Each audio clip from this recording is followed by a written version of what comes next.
Hello everyone, welcome to study glows. मेरा नाम है डॉक्टर सरिता।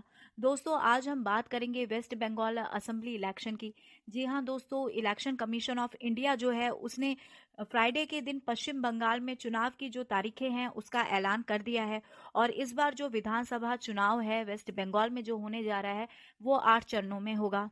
27 मार्च को पहले चरण के वोटिंग होंगे और 1 अप्रैल को दूसरे चरण में, 6 अप्रैल को तीसरे चरण का, 10 अप्रैल को चौथे चरण का, 17 अप्रैल को पांचवें चरण का, 22 अप्रैल को छठे चरण का, 26 अप्रैल को सातवें चरण का और 29 अप्रैल को आठवें चरण के वोट डाले जाएंगे। वेस्ट बंगाल की जो सीएम है ममता बनर्जी, ये जो 8 चरणों पे चुनाव होने जा रहे हैं इनसे बिल्कुल भी खुश नहीं है, क्योंकि उन्होंने ऐसा कहा है कि जो इलेक्शन कमीशन है उसने बीजेपी के कहे अनुसार 8 चरणों में चुनाव करने की व्यवस्था कराई है और जो लेफ्ट भी है वो भी इसके विरोध में ही है।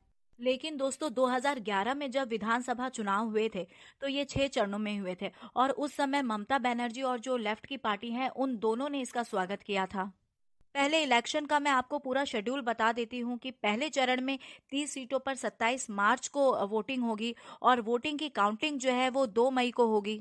पोलिंग बूथ की संख्या में भी बढ़ोतरी हुई है इस बार दोस्तों। 2016 में 77,414 पोलिंग बूथ थे और इस साल पोलिंग बूथों की संख्या जो है वो 1,01,916 पोलिंग बूथों पर इस बार वोट पड़ेंगे, जो कि 2016 के कंपैरिजन में 31.65% ज्यादा है।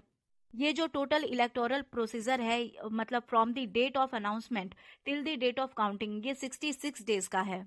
वैसे आपको बता दूं कि वेस्ट बंगाल के अलावा 4 और ऐसे राज्य हैं जिनकी असेंबली इलेक्शन के अनाउंसमेंट हो चुकी है और इनका भी रिजल्ट जो है वेस्ट बंगाल के साथ 2 मई को आएगा। इससे भी मैं आपको थोड़ा सा अपडेट कर देती हूँ। जैसे कि जो तमिलनाडु असेंबली इलेक्शन है, यहाँ पर एक फेज में इलेक्शन होगा और वोटिंग 6 अप्रैल को होगी और यहाँ पे कुल सीटें जो हैं वो 234 है और इसका भी रिजल्ट जो है वो 2 मई को आएगा। इसके अलावा केरल असेंबली इलेक्शन जो है, यहाँ पर कुल 140 सीटें हैं और इसमें भी चुनाव फेज जो है वो एक ही रहेगा और वोटिंग जो है यहाँ भी 6 अप्रैल को होगी और इसका भी रिजल्ट जो है वो 2 मई को आएगा। सम असेंबली इलेक्शन के बारे में बात करें तो यहाँ पर कुल सीटें 126 हैं और यहाँ पर 3 फेज में इलेक्शन होगा और वोटिंग जो है 27 मार्च से स्टार्ट होगी, 1 अप्रैल को होगी, 6 अप्रैल को होगी और रिजल्ट जो है वो 2 मई को आएगा। और पौंडीचेरी के बारे में बात करें तो वहाँ पे जो ये असेंबली इलेक्शन है, वहाँ की कुल सीटें जो हैं वो 30 है और यहाँ भी एक फेज में ही इलेक्शन होगा और वोटिंग 6 अप्रैल को होगी और इसका भी रिजल्ट जो है वो 2 मई को आने वाला है। लेकिन सबसे ज़्यादा जो खींचेगा अटेंशन वो आपका वेस्ट बंगाल का असेंबली इलेक्शन होगा, क्योंकि हम जानते ही हैं कि वेस्ट बंगाल और ममता दीदी जो है वो हमेशा सुर्खियों में बनी हुई रहती हैं। तो काफ़ी ज़्यादा इंटरेस्टिंग रहेगा इस बार का वेस्ट बंगाल का असेंबली इलेक्शन। 2016 में जो तृणमूल कांग्रेस है यानी टीएमसी जो है उसका प्रदर्शन बहुत अच्छा था। 211 सीटों पर जीते दर्ज की थी उसने और दूसरे नंबर पे कांग्रेस थी जो कि 44 सीटों पे जिसने जीत कायम की थी और तीसरे नंबर पे जो है बीजेपी थी जिसने सिर्फ 3 सीटों पर जीत हासिल की थी। लेकिन इस बार जो मुकाबला है टीएमसी को वो बीजेपी के साथ मिलने जा रहा है। इस बार वेस्ट बंगाल में 294 सीटों पर वोटिंग होने जा रही है। कुछ इंटरेस्टिंग चीजें जो हैं वो वेस्ट बंगाल के बारे में मैं आपको बता दूं कि 2011 का जो सेंसस था उस हिसाब से इसकी पॉपुलेशन जो है वो 9 करोड़ 13 लाख की थी, जो कि पूरा जो इंडिया है, इंडिया की पॉपुलेशन का 7.8% ये शेयर करता है अकेले ही। और वेस्ट बंगाल जो है वो चावल, चाय, जूट और मछली के लिए बहुत ज्यादा फेमस है। दुर्गा पूजा यहाँ का स्टेट फेस्टिवल है और पूरे वर्ल्ड में ये इस पूजा के लिए जाना जाता है। साथ ही जो पॉलिटिकल डिबेट्स है उसके लिए भी वेस्ट बंगाल काफी फेमस स्टेट है। ये जो वेस्ट बंगाल में असेंबली इलेक्शन हो रहे हैं इसको फेयर और फ्री बनाने के लिए सुरक्षा के जो है काफी कड़े इंतजाम किए गए हैं।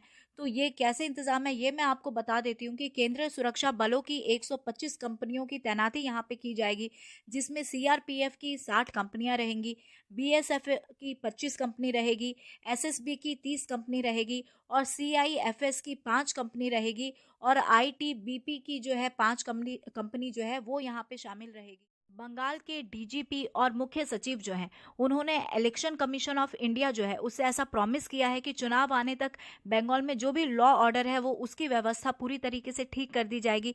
साथ ही उन्होंने ऐसा प्रॉमिस भी किया है कि जो पोलिंग बूथ है वहां पर सीएएफ यानी केंद्र सुरक्षा बलों की तैनाती की जाएगी, जबकि जो बंगाल पुलिस के जवान है वो केंद्रों से, सेंटर से काफी दूर उनकी तैनाती की जाएगी।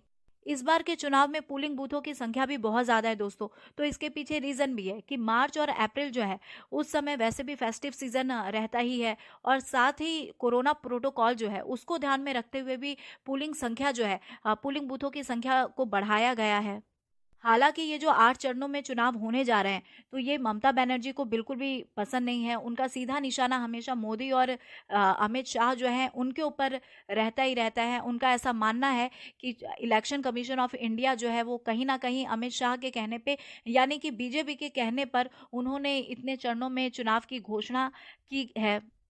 लेकिन दोस्तों जब इलेक्शन फेजेस ज़्यादा होते हैं, यानी कि ज़्यादा चरणों में जब चुनाव होते हैं, तो लीडर्स का ऐसा मानना भी है कि कई बार जनता का जो मूड है उसको एनालिसिस करके वो अपनी जो भी स्ट्रेटेजी है उसमें चेंज भी कर सकते हैं, और कहीं ना कहीं चुनाव का रुख जो है उसको बदलने के लिए भी ये जो ज़्यादा सीटों पे ज़्यादा लंबा जो चुनाव खींचा जाता है, ये कई बार जानबूझ के भी खींचा जाता है ताकि लॉ ऑर्डर भी मेंटेन किया जा सके और जनता के मिजाज को देखते हुए स्ट्रेटेजी डेवलप की जा सके। तो दोस्तों इस बार का जो वेस्ट बंगाल का असेंबली इलेक्शन है काफी ज्यादा इंटरेस्टिंग होने जा रहा है।